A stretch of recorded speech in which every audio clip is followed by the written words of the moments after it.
What's up, everybody? It's Marcus. So in today's video, I want to give you my 1 year with the EOS-R review, long-term review. I'm going to go through a bunch of images, take you behind the scenes on a bunch of these photo shoots, not waste too much time, but I'm going to show you all the stuff that I've shot with it, from boudoir to models to weddings to maternity, family shoots, stuff like that, and show you how usable it really is. I'm going to give you some through the lens footage. I'm going to give you some raw files that you can download and have a play with, and we're going to look at some dynamic range tests, and I'm just going to give you my overall impressions. Now that the EOS R5 and EOS R6 are coming, this still could be a very viable option to get used for you guys. So all the images that you're looking at are going to be edited with my Lightroom presets and Photoshop Actions, so head to prophotoedits.com and download those. So let's get into this.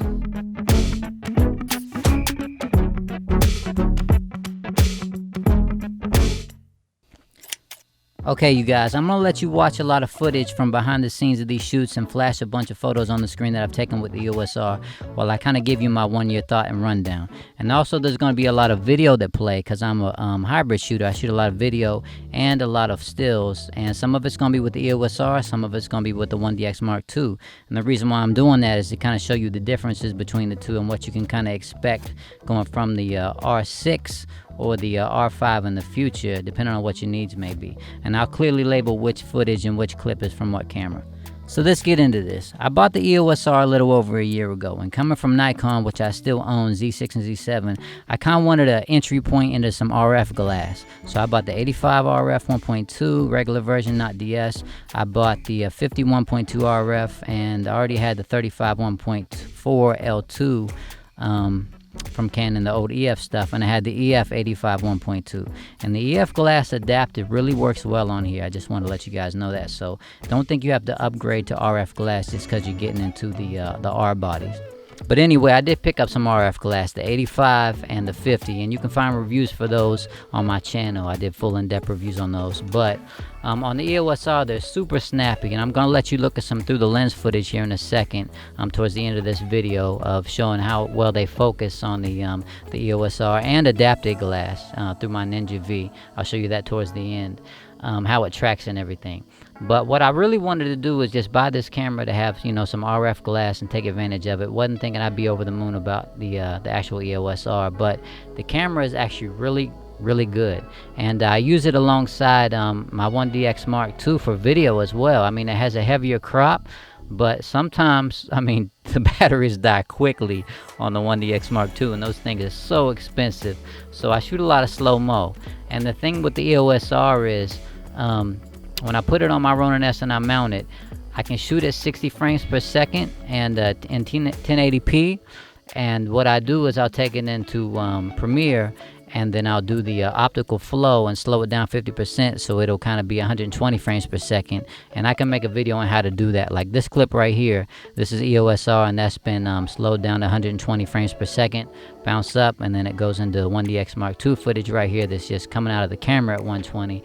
And you can see that the EOS-R C-Log is really good. It's really good. I can't say enough about it as a video camera. If it didn't have that crop and it would do 120, it would be one of the best cameras I've ever shot with, but it doesn't.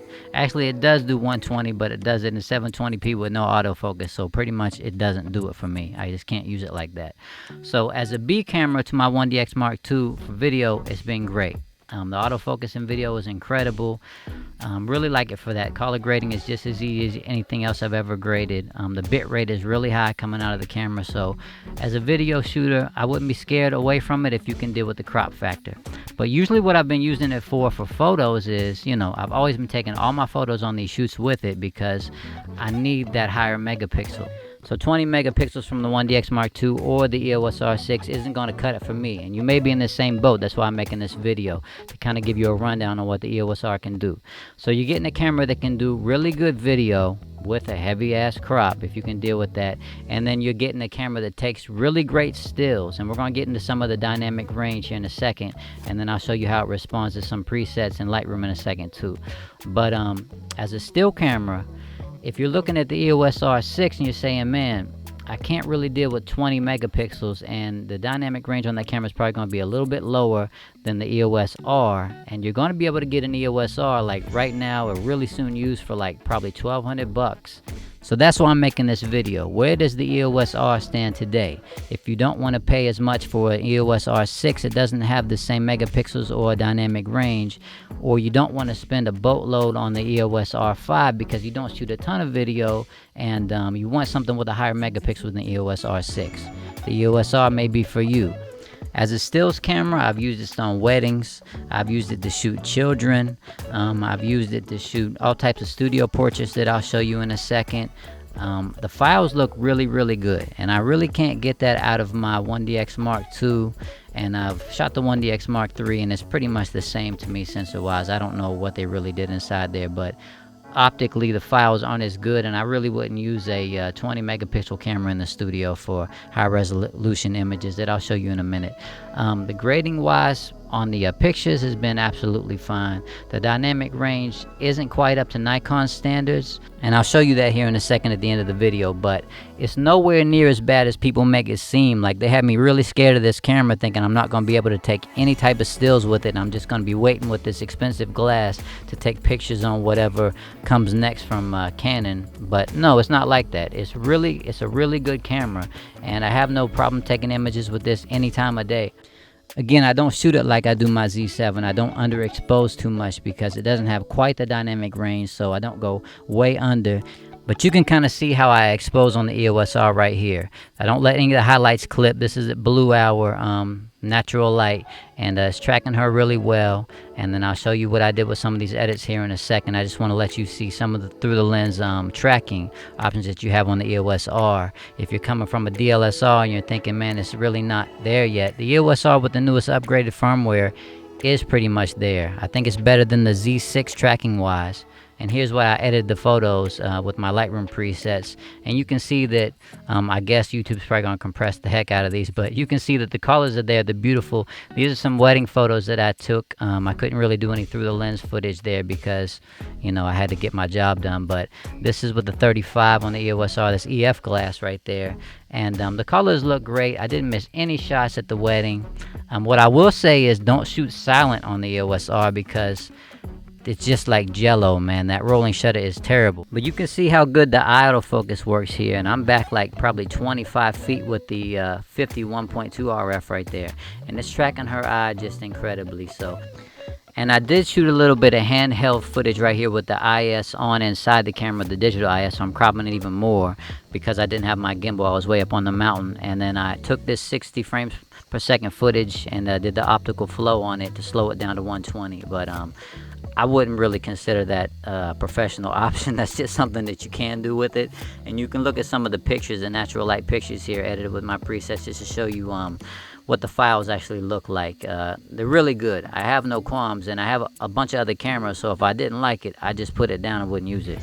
So this camera really hasn't never let me down. The battery life is really good in my estimation. Now, I use the LCD on the back a lot and have the brightness jacked all the way up because I'm shooting in sunlight a lot. So 2 or 3 batteries get me through anything. Got me through the wedding with 3 batteries. That's a full day shoot. This is some studio high-res stuff, so you can see that 31 megapixels is kind of the sweet spot for me and what I'd like to be at instead of like an EOS-R 6. That'd be one of the reasons why, if I were you, I might want to save some money and go EOS-R if you don't shoot a lot of video.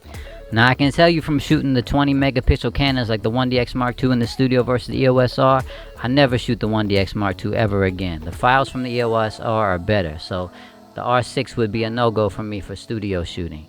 Look at how it's tracking this eye. This is just through the lens footage. Wind's blowing everywhere. I'm going all the way around, and I'm just ripping off a bunch of shots. And all of these shots are in focus, and I'm shooting at 1.4 and 1.2. Here are some shots from that shoot that I did. This is just with a reflector. I have the behind the scenes on this shoot up on my channel if you want to check it out. That's the RF 85 1.2 wide open. So this look at dynamic range. That's the Nikon Z7 on the left, and the EOS-R on the right. 85 1.2 RF on the EOS-R and the 105 1.4 on the Nikon Z7. The reason why I have it right next to the Z7 is because the Z7 to me is like full frame pinnacle on dynamic range. And you can see that the EOS-R files, while they're like, I don't know, 15 megapixels smaller, because it's about 45 megapixels on the Z7. They hang in there really well. Dynamic range, I've pushed these files quite a bit, and there's a full video to this on my YouTube channel you can look at and watch the whole entire dynamic range and download these raw files and just play with them yourself. But you can look on the EOS-R file zoomed in there on her face, and you can kind of see that the high-end roll-off, it just starts to lose a little bit in the high end. And if you don't zoom in that far, again, that's a Z7. That's like the pinnacle dynamic range-wise. And the EOS-R isn't so far behind it that it's really going to turn anybody off. I didn't really want to give anybody nightmares saying that I can't take photos with this EOS-R. I do it all the time, and it looks really good. So I'm just going to let a bunch of images play that I've taken with the EOS-R while I talk you out of this video. So this is kind of the scenario here. EOS-R 6, $2,500, $2,600.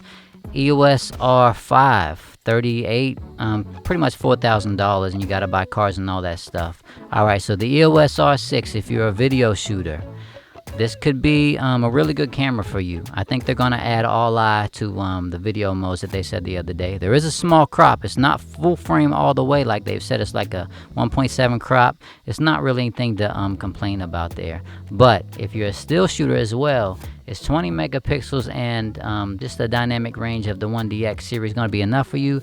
It wouldn't be for me. So then you have the R5. Pretty much incredible all across the board. I know everyone's saying it's overheating and stuff, but I've never shot much video in slow motion or anything else past, you know, a minute or two a clip. That's like 10-15 minutes on playback of video. You don't need that much. And in between, I'm looking at the scene, I'm scoping things out, so that doesn't really bother me. If you're a hybrid shooter and you have the money, the EOS R5 would be the one to go to. You can do your studio shoots. It's high megapixel. The dynamic range is supposed to be better by one stop, so that'd be good. It'll have those classic Canon colors. But you're looking at the EOS R right now, and for the money used, even like what, $1,200, it as a hybrid shooter, and especially if you're just a guy who's been, or a girl who's been waiting to get into the mirrorless world here, and you're waiting for the price to come down on this, and you shoot weddings, and you really want 31 megapixels for studio work, you want a little bit better dynamic range, you don't care about video too much, but you want a camera that can do a little bit of video here and there, I think this would be the way to go. It's not going to set you back too much. I've never had an SD card fail on me, and I've shot all types of things that could have really hurt me had something failed. Now, I know that some people don't like to gamble with that, but I've been shooting Z6, Z7. They have one card, never had a problem. The EOS-R, never had a problem. Anytime you do that, you're kind of gambling, but people have been doing it for years, and it just is what it is. And usually you have two cameras that you're using, so that may not be a deal breaker for you. I can't really tell you what to do in that scenario, but what I will say is that the EOS-R for me has been well worth the money. I think I only paid like $1,500 for it on a super deal that I got online, but for $1,200 used, I would definitely consider going into that. Again, guys, download the raw files, have a play with them, you know, so you can actually get your hands on some of these files and see how they look. I've showed you some footage to show you, you know, it really does capture the eye very well, keeps people in focus much better than most of the other cameras in this price range can do. But I love you guys. Until next video, that's been my 1 year with the EOS-R. Please subscribe to the channel, and I'll see you guys next week with some more behind the scenes stuff. So love you guys. It's Marcus. Later.